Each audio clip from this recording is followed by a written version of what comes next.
Right. I mean,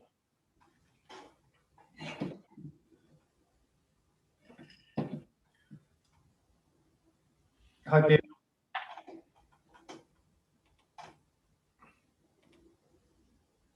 Can you hear me, Bill?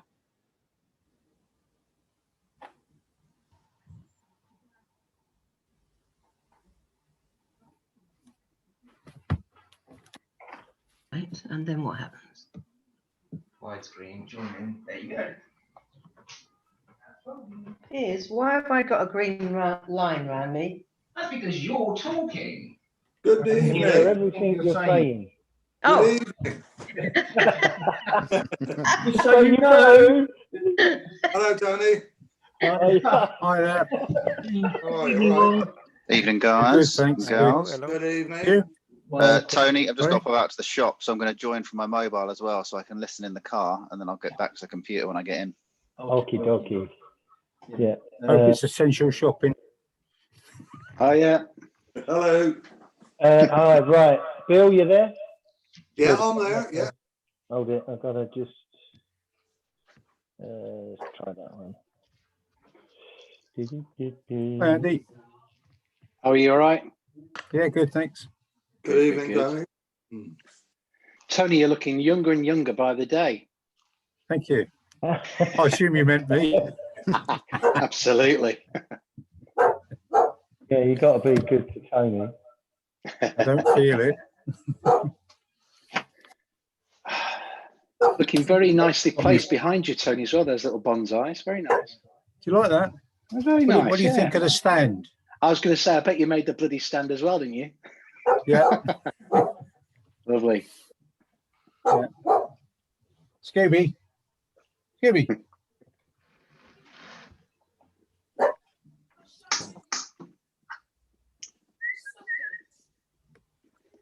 Hello, Terry. Good evening, all. 2 or 3 pairs of skates and we're doing 10. You know, to get the temperature contrast mildly on the line in most of England and Wales. Bill's got his beer. Yeah. Okay. Ready. Yeah. Yep, I'm fine.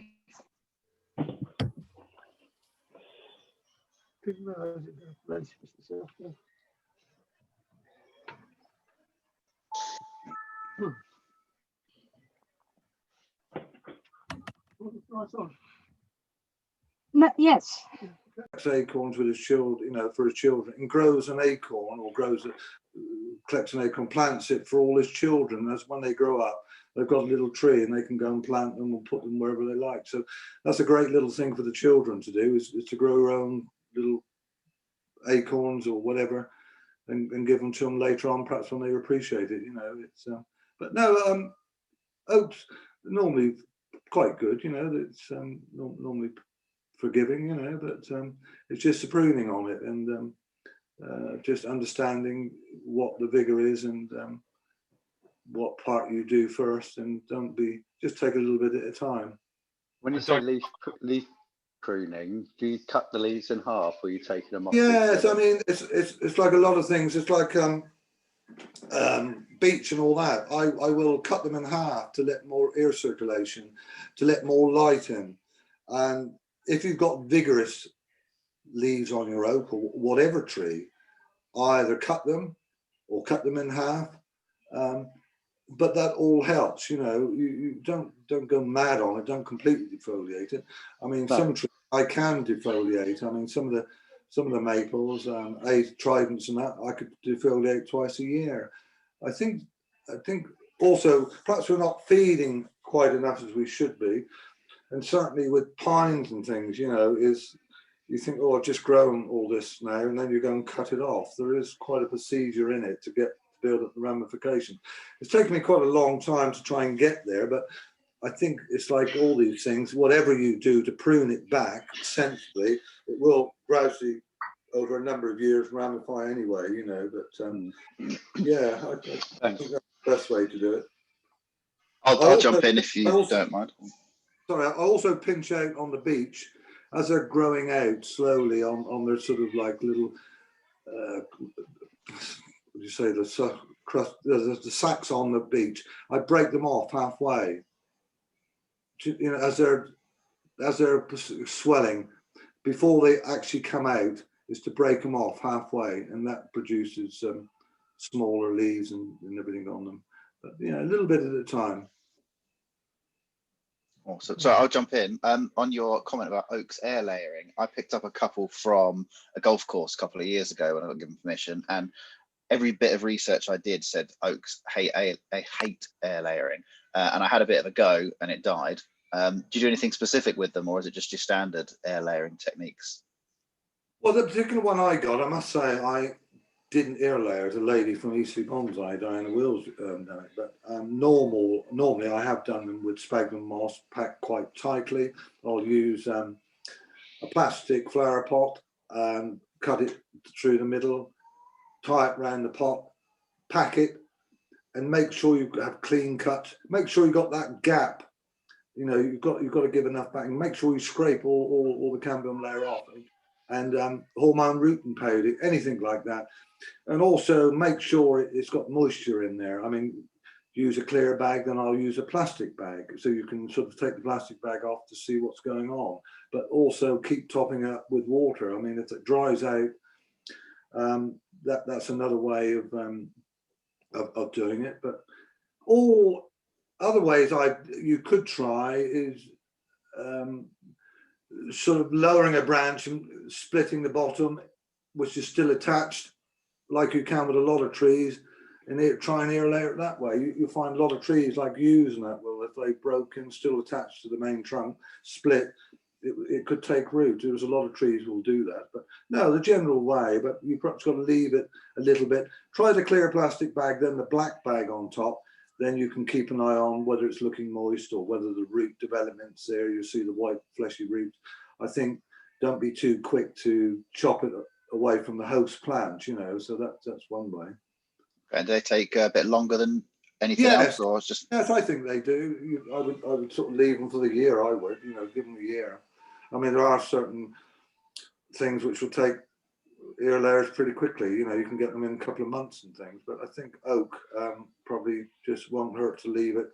I mean, if you're starting off, you know, perhaps to try and start about April time and leave it through the year and see how it goes at the end of the year. Get that sort of vigor going in the early spring, and then try and do an air layer then. That's what I would suggest doing.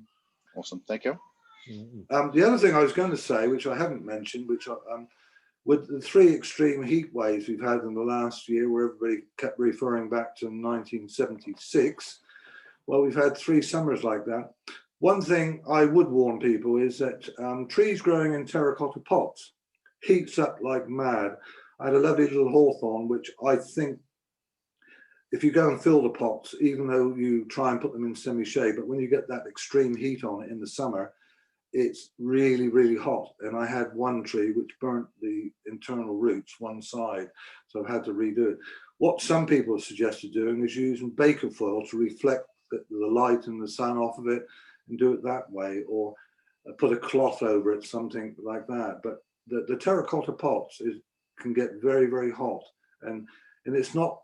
The thing is, it's what went on last year, what's going to happen this year, whether things are going to be good and not. That's the problem. You never know what the tree is going to do for this coming year, because it all reflects on what happened last year. So just a bit of a warning in the heat, you know, with some of your trees. Just try and make sure they're not, although they like a lot of sun, but not to the extreme where the pot's so hot you've got a job to put your hand on it. So just be aware of that if we get another hot summer. Any more questions from anybody?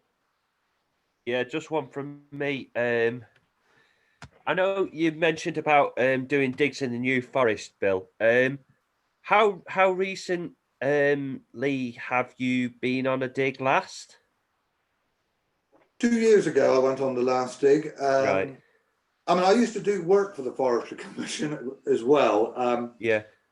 But they are clearing an awful lot of. I mean, over the last few years, it's like quite criminal, really. The vast splays of ground they've cleared. I mean, I'm finding the last lot I collected is quite small trees I've collected.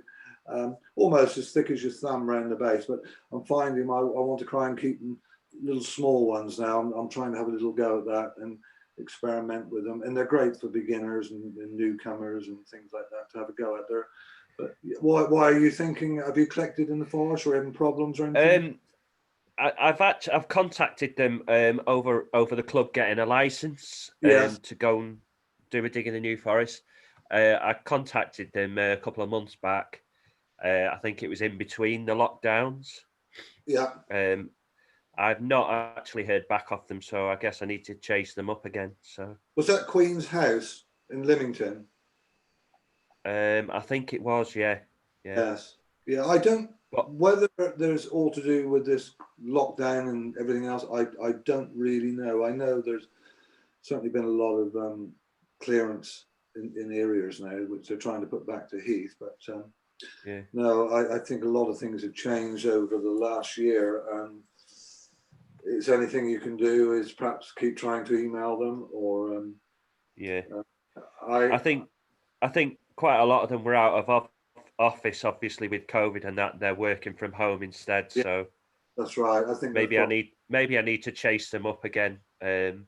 Yes, I think one or two of the clubs did have a license to do it, but yeah, it's certainly save these trees going to waste and burnt and destroyed. I think what they would love you to do is go along, be a volunteer to help clear them. But you know, it's but I think also garden sort of, if you know anybody who does gardening work and all that, can very often be asked to clear trees out of people's gardens and things like that, which could be quite useful. But yeah, I think there's all sorts of things. That's my trade, Bill, but the trouble is work gets in the way and I don't get the chance to be able to dig anything up. Oh, I'd be very tempted if I saw a lovely bit of you and I want to dig it. I think I would sort of have a go at it. But oh, well, some of the estates that we do through the week, there's stuff, and I think to myself, oh God, that'd make a great tree. But yeah, it's just. Yeah, I do put things in the garden, just let them go on for a year or two, and like acers and things like that.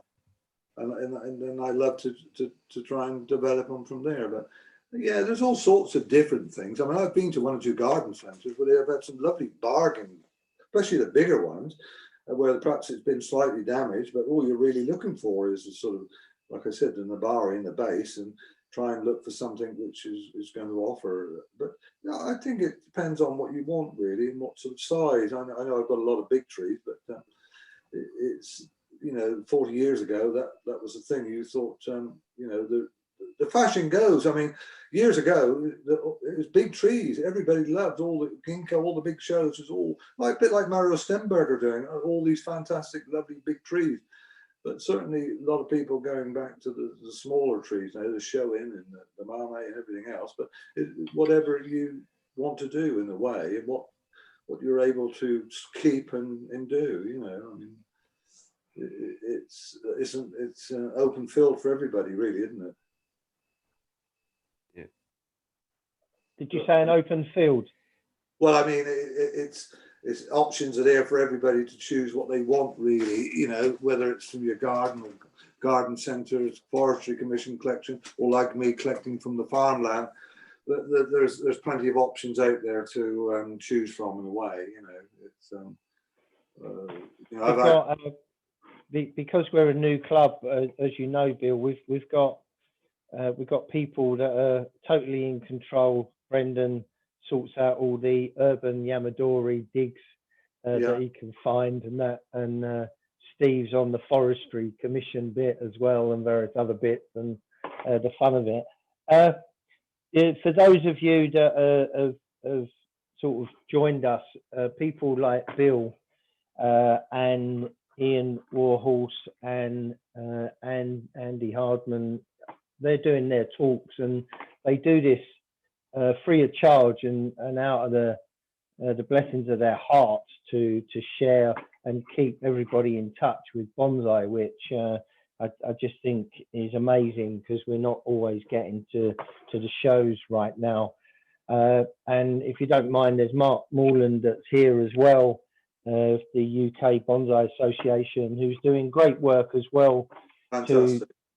to connect people, you know, as best we can through these situations. And Zoom's just going to be, you know, some part of it, as well as when we get together.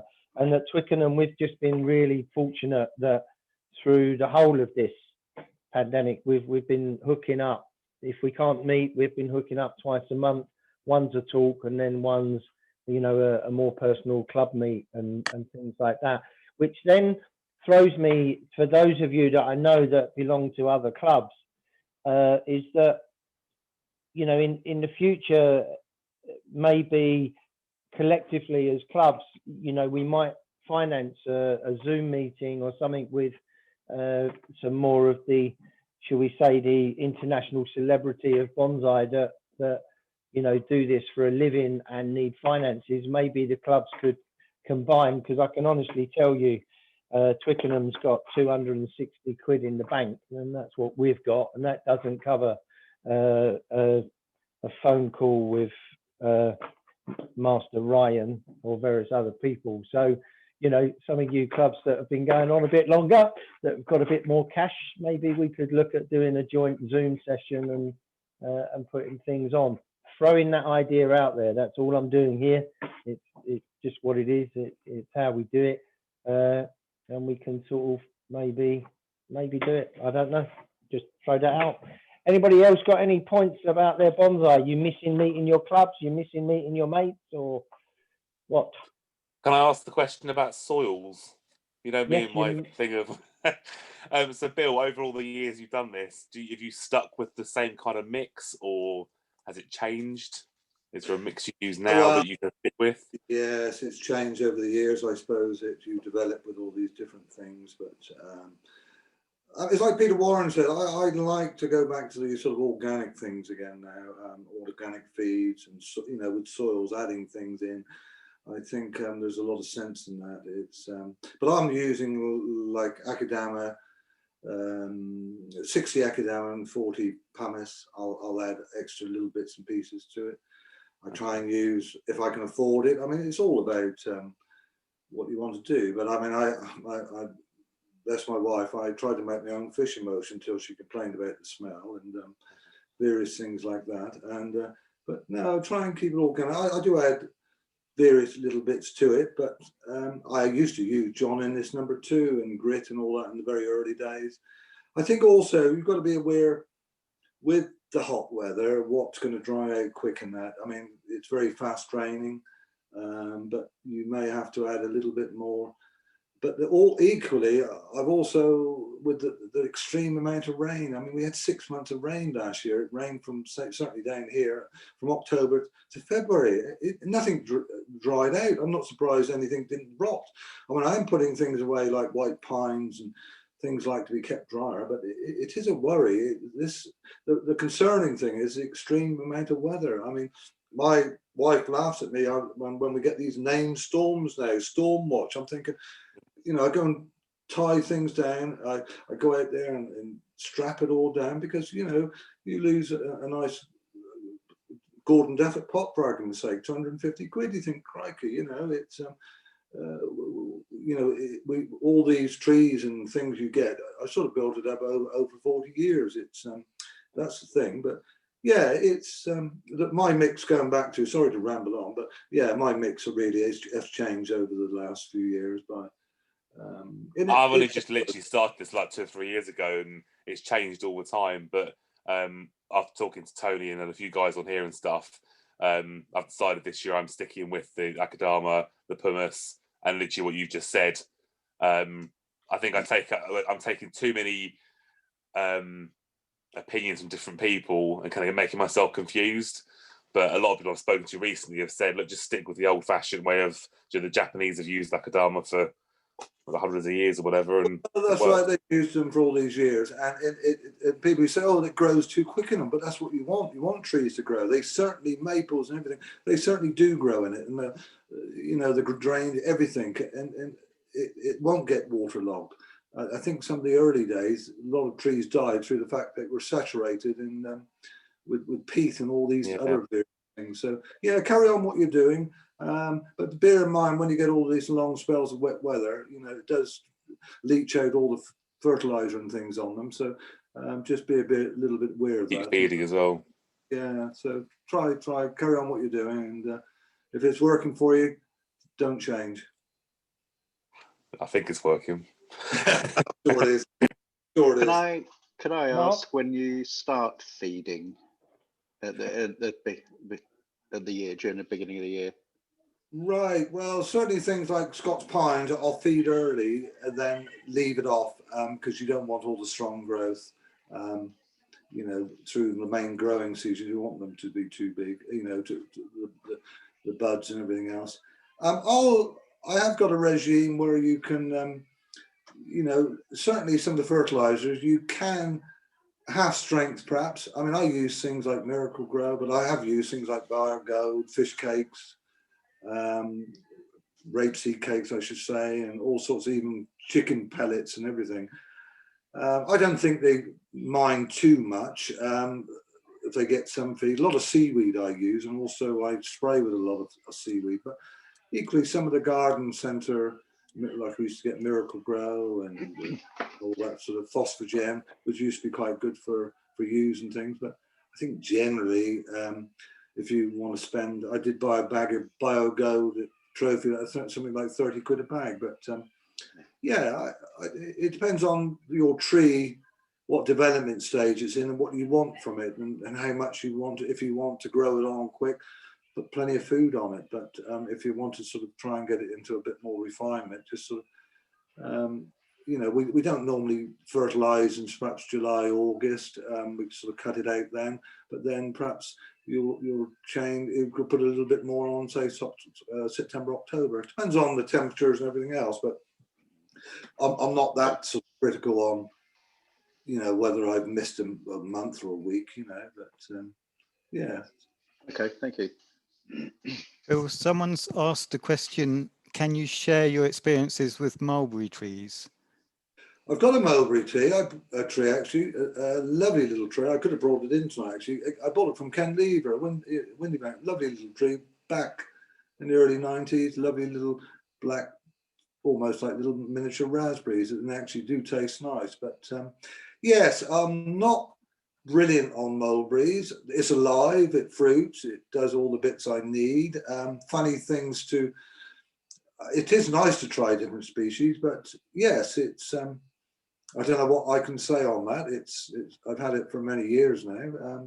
Normally quite good little trees. Yeah. Just be careful with the wiring if you're wiring it and all that, but perhaps give it plenty of water. They seem to like the water. Certainly, they don't want them, as far as I know, they don't want to be too dry, put it that way. But yeah, that's all I can say with mulberries. Really, there's a lot of different species, you know, to experiment on, but.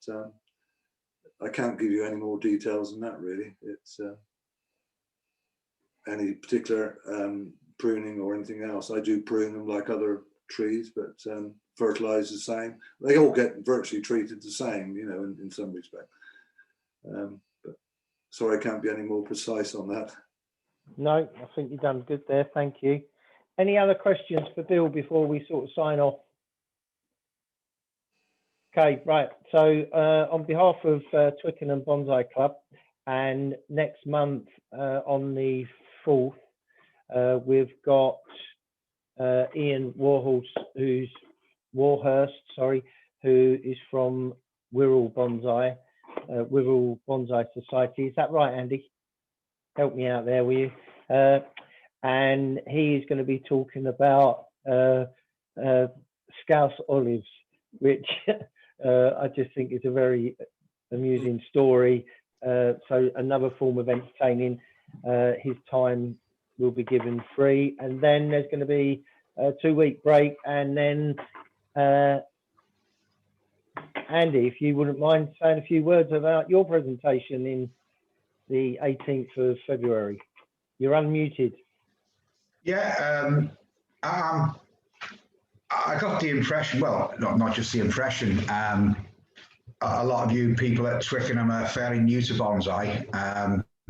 I am, or I started off in bonsai more as maybe a horticulturist or on the horticultural side, and I did it on the artistic side.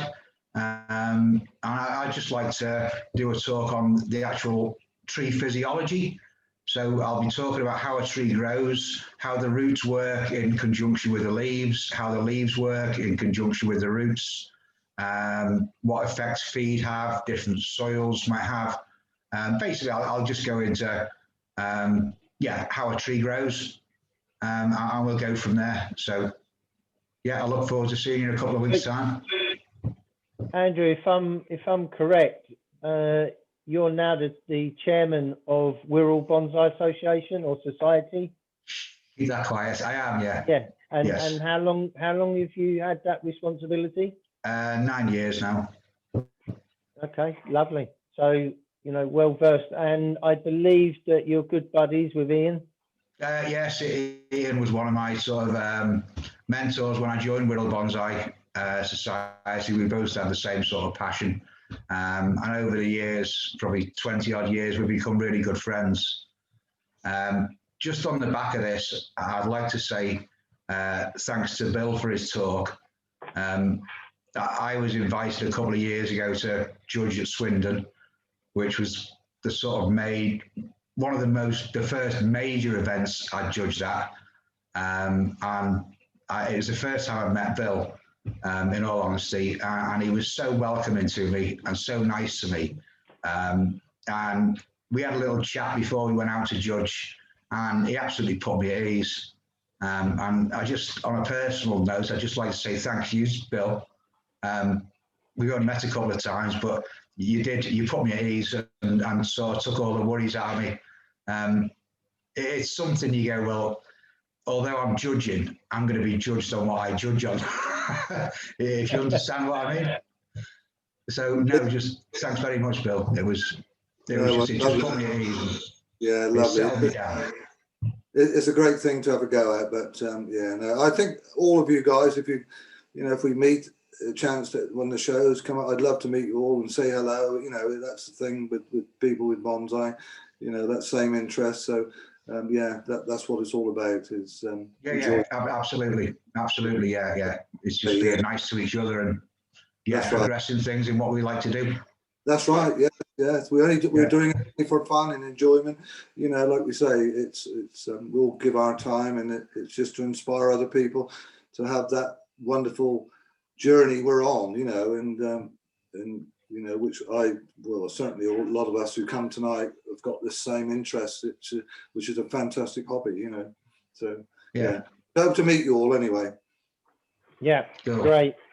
So on that note, I'm sorry to be boring, Andy, but you know, us Southerners are quite friendly, really. We're quite friendly up north. We're just a bit more blunt. No, look forward to that one. I've got one of my best friends is from Liverpool, and she brought me down a book to help me translate. So. And she's a Scouser. She gave it to me, so I get out of that one. I've got to find it just for that session. So tonight, people, if you got anything else you want to say, can we have a big round of it? Well, you're all on mute, so you can't do it. But a thumbs up, please, for Bill's excellent. Thank you, Bill, for your time and meeting your lovely wife as well. Okay, yeah. Well, thank you. And all that. Thanks a lot, great. Bill. I've got to put a big thank you to Catherine, because when I said to her, I can't do it in the conservatory tonight because it's going to rain when we're doing it, it'll be too noisy. I said, I'm going to have to do it indoors. So she spent the morning cleaning. I said, what are you doing? I said, no one's going to see it. Thank you, Catherine, for doing that for me. Oh, excellent. Helped me set up. So yeah, I'm pleased everybody's enjoyed it, and it's the first experience for me to try. So, and thank you, Tony, for giving me the opportunity to talk tonight. So thank you very much. My pleasure. And on an ego trip side of things, if you have the time just to give Twickenham Bonsai Club on Facebook a thumbs up or whatever, that would be great, because it's all about, you know, for us at Twickenham, it's the TW area, and it's suburbia basically, and we're just trying to get, you know, bonsai gardeners out to share their stuff, really. Yeah. So, you know, and it's through social media. That's how we've all met, which is sort of wonderful. So have a great evening, people. See you maybe on the next one. I'll send the link out and everything. If you want to share it, share it. It's just sort of gorgeous there. Speak to you all later. Great to see you all. Thanks, Bill. Thank you, everybody. Excellent. Fantastic. Thanks, Bill. Thank you very much for staying with. Lovely.